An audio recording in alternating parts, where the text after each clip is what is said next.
നമസ്കാരം.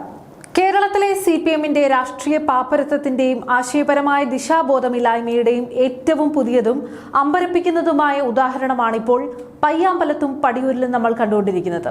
കർക്കിടക വാവ് ദിനം എന്ന് പറയുന്നത് ഹൈന്ദവ വിശ്വാസികൾക്ക് തങ്ങളുടെ പിതൃക്കളുടെ ഓർമ്മ പുതുക്കുന്ന അതീവ പുണ്യകരവും ഗൗരവകരവുമായ ദിവസമാണ്. എന്നാൽ ഈ ദിവസം വിശ്വാസികളെ പ്രീണിപ്പിക്കാൻ ഒരു വശത്ത് സ്വാതന്ത്ര്യ പരിചരണത്തിന്റെ പേരിൽ CPM രംഗത്തിറങ്ങുമ്പോൾ മറുവശത്ത് അതേ പാർട്ടിയുടെ നിയന്ത്രണത്തിലുള്ള വായനാശാലയുടെ പേരിൽ പന്നിയിറച്ചി ചലഞ്ച് നടത്തി അങ്ങേയറ്റം അനാദരവ് കാണിക്കുകയാണ് ചെയ്യുന്നത്. ഒരു പാർട്ടിക്ക് ഒരേ സമയം എങ്ങനെ ഇത്രയും വലിയൊരു ഇരട്ടത്താപ്പ് കാണിക്കാൻ കഴിയുന്നു എന്നത് അത്ഭുതകരമാണ്. പയ്യാമ്പലത്ത് വിശ്വാസികൾക്ക് ആംബുലൻസും ലഘുഭക്ഷണവും നൽകുന്ന പാർട്ടി പടിയൂരിൽ എന്തിനാണ് വാവുബലി ദിനത്തിൽ തന്നെ പന്നിയിറച്ചി ചലഞ്ച് നടത്തിയത്? ഇതിൽ നിന്നെല്ലാം വ്യക്തമാകുന്നത് CPM-ന് വിശ്വാസങ്ങളോട് ഒരു തരത്തിലുമുള്ള ആദരവും ഇല്ലെന്ന് മാത്രമാണ്. ഈ പരിപാടികൾ തമ്മിലുള്ള വൈരുദ്ധ്യം വെറും ഒരു യാദൃശ്ചികതയല്ല, മറിച്ച് ഹൈന്ദവ വിശ്വാസികളെ എങ്ങനെ കൈകാര്യം ചെയ്യണമെന്നതിൽ CPM-ന്റെ തലപ്പത്തിരിക്കുന്നവർക്കുള്ള വലിയൊരു ആശയക്കുഴപ്പമാണ്. വിശ്വാസികളെയും ഹൈന്ദവ ആചാരങ്ങളെയും രാഷ്ട്രീയ നേട്ടങ്ങൾക്കായി തരം പോലെ ഉപയോഗിക്കാനും അതേസമയം സന്ദർഭം കിട്ടുമ്പോൾ അതിനെ അപമാനിക്കാനും ഒരുപോലെ അവർക്ക് മടിയില്ല. ഇതിനു മുമ്പ് P. ജയരാജൻ കണ്ണൂരിൽ ജില്ലാ സെക്രട്ടറി ആയിരുന്ന സമയത്ത് ശ്രീകൃഷ്ണ ജയന്തി ദിനത്തിൽ ഘോഷയാത്രകൾ സംഘടിപ്പിച്ചും മറ്റു വേഷങ്ങളൊക്കെ കെട്ടിച്ചും ഹൈന്ദവ വോട്ടുകൾ പിടിക്കാൻ CPM നടത്തിയ ശ്രമങ്ങൾ നമ്മൾ കണ്ടതാണ്. എന്നാൽ അതൊന്നും ലക്ഷ്യം കാണാത്തതുകൊണ്ട് അവർ ആ പരിപാടികൾ പാടെ ഉപേക്ഷിച്ചു. ഇന്ന് വീണ്ടും അത്തരം പ്രീണന രാഷ്ട്രീയത്തിലേക്ക് മടങ്ങിയെത്തുമ്പോൾ തന്നെ മറ്റൊരു വശത്ത് പന്നിയിറച്ചി ചലഞ്ച് പോലെയുള്ള പ്രകോപനപരമായ പരിപാടികൾ നടത്തി വർഗീയ കുത്തിത്തിരിപ്പിന് ശ്രമിക്കുന്നത് അവരുടെ തനി നിറം തന്നെയാണ് പുറത്തു കൊണ്ടുവരുന്നത്.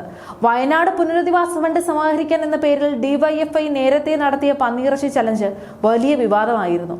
അന്ന് വിശ്വാസികളുടെ വികാരം വ്രണപ്പെടുത്തുന്ന തരത്തിൽ അവർ നടത്തിയ ആ പ്രകടനം ഒരു തെറ്റായിരുന്നില്ല, മറിച്ച് അവരുടെ സംസ്കാരത്തിന്റെ ഭാഗമാണെന്ന് അന്ന് പലരും ചൂണ്ടിക്കാണിച്ചിരുന്നു. അതിപ്പോഴും തുടരുന്നു എന്നത് ഈ പാർട്ടി ഹൈന്ദവ വിശ്വാസങ്ങളോട് കാണിക്കുന്ന അസഹിഷ്ണുത തന്നെയാണ്. പിതൃസ്മരണ പുതുക്കുന്ന ദിനത്തിൽ തന്നെ ഇത്തരം പരിപാടികൾ സംഘടിപ്പിക്കുക എന്നത് തികച്ചും ആസൂത്രിതമായ അജണ്ടയുടെ ഭാഗമാണ്. വിശ്വാസികളെ തമ്മിൽ അടുപ്പിക്കാനും അവരെ മാനസികമായി പ്രകോപിപ്പിക്കാനും മാത്രമേ ഇത്തരം വർഗീയപരമായ ഇടപെടലുകൾ സഹായിക്കൂ. ഒരു ഗ്രന്ഥാലയത്തിന്റെ പേരിൽ ഇത്തരം പരിപാടികൾ നടത്തുമ്പോൾ അവർ വായനക്കാർക്ക് നൽകുന്ന സന്ദേശം എന്താണെന്ന് ചോദിക്കാൻ പോലും പാർട്ടിയിലെ അണികൾക്ക് സാധിക്കുന്നില്ല. CPM വിചാരിക്കുന്നത് വിശ്വാസങ്ങളെയും ആചാരങ്ങളെയും ഒക്കെ ഏറ്റെടുത്താൽ സമൂഹത്തിൽ വലിയ നിലയും വിലയും ഒക്കെ കിട്ടുമെന്നാണ്.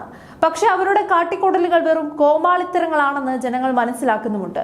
പയ്യാമ്പലത്ത് സൗകര്യമൊരുക്കുന്നത് എന്തിനാണെന്ന് ജനങ്ങൾക്കറിയാം. അത് വിശ്വാസികളുടെ വോട്ട് പിടിക്കാനുള്ള കുറുക്കു വഴിയാണെന്നും അറിയാം. എന്നാൽ അതേസമയം പടിയന്നൂരിൽ പന്നിയിറച്ചി ചലഞ്ച് നടത്തുന്നത് ഒരു പ്രത്യേക വിഭാഗത്തെ അപമാനിക്കാനും അവരെ പ്രകോപിപ്പിക്കാനും വേണ്ടിയാണ്.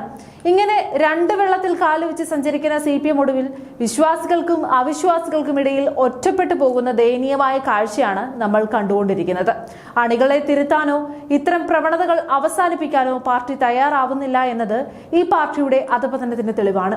കുത്തിത്തിരിപ്പുകളും വർഗീയതയും പറഞ്ഞ് ഭിന്നിപ്പിച്ച് ഭരിക്കുക എന്നത് CPM-ന്റെ പഴയ തന്ത്രമാണ്. വിശ്വാസികൾ പിതൃക്കൾക്കായി പ്രാർത്ഥിക്കുമ്പോൾ അവർക്ക് മുൻപിൽ പന്നിയിറച്ചിയുമായി ചലഞ്ച് നടത്തുന്നവർക്ക് എന്ത് മനുഷ്യത്വമാണുള്ളത്? ഇത്തരത്തിൽ വിശ്വാസികളെ തമ്മിൽ അടുപ്പിക്കാൻ ശ്രമിക്കുന്നവർക്ക് കേരളത്തിന്റെ മണ്ണിൽ ഒരു നിലനിൽപ്പുമില്ലെന്ന് കാലം തെളിയിക്കും. സ്വന്തം ആചാരങ്ങളെയും വിശ്വാസങ്ങളെയും അപമാനിക്കുന്നവരെയും വോട്ട് മാത്രം ലക്ഷ്യമിട്ട് കാപട്യം കാണിക്കുന്നവരെയും ജനങ്ങൾ തിരിച്ചറിഞ്ഞു കഴിഞ്ഞു.